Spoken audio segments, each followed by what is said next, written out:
If you keep writing, something starts to change. I promise you that. It's not immediate.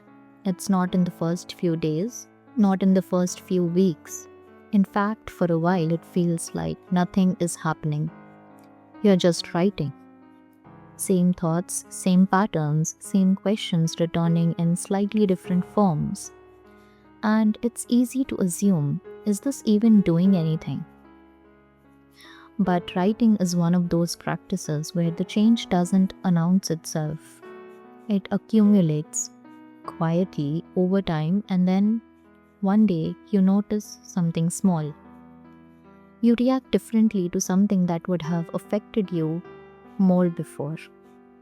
Or you recognize a thought pattern while it's happening instead of after. Or you write something down and realize I've felt this before. That moment is important because it means you're no longer just experiencing your life, you're recognizing it. There's a line from Soren Kierkegaard that captures this in a different way. Life can only be understood backwards, but it must be lived forwards. Journaling sits somewhere in between those two directions. You live your life forward, but through writing, you begin to understand parts of it while still it's unfolding. Not perfectly, but more than you would without it. Over time, writing starts revealing patterns, not just in what happens to you, but in how you respond to it. You begin to notice the same kind of thoughts that show up under stress, the same emotional reactions in similar situations, the same doubts that repeat themselves in different forms. And this isn't discouraging, it's clarifying. Because once you can see a pattern, you're no longer completely inside it. You are aware of it. And awareness creates space, not immediate change, but the possibility of it. There's also something else journaling reveals over time: your relationship with yourself. In the beginning, your writing might feel scattered. You jump from thought to thought. You question yourself, you try to make sense of everything quickly. But as you continue, something softens. You become more patient with your own thinking. You don't rush to conclusions as quickly. You allow things to stay unresolved a little longer.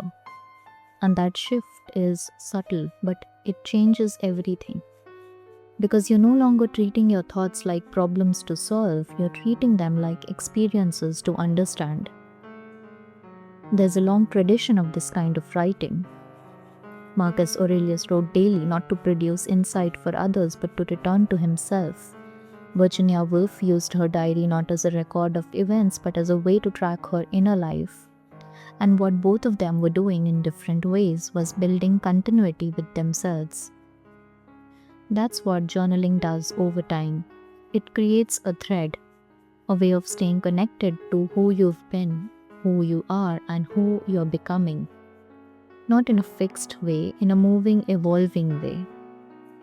If you look back at your older entries, you might notice something surprising. You were already thinking about things you're still thinking about now, but you were holding them differently. Less awareness, less language, less distance. And now, even if the questions are similar, your relationship to them has changed. That's growth. Not always visible from the outside, but very real on the inside. So maybe it's not about if journaling is changing you. Maybe it's about what patterns are you starting to recognize in yourself that you didn't see before. And I'm curious, if you look back at something you wrote a few weeks or months ago, what feels different about how you would write it today?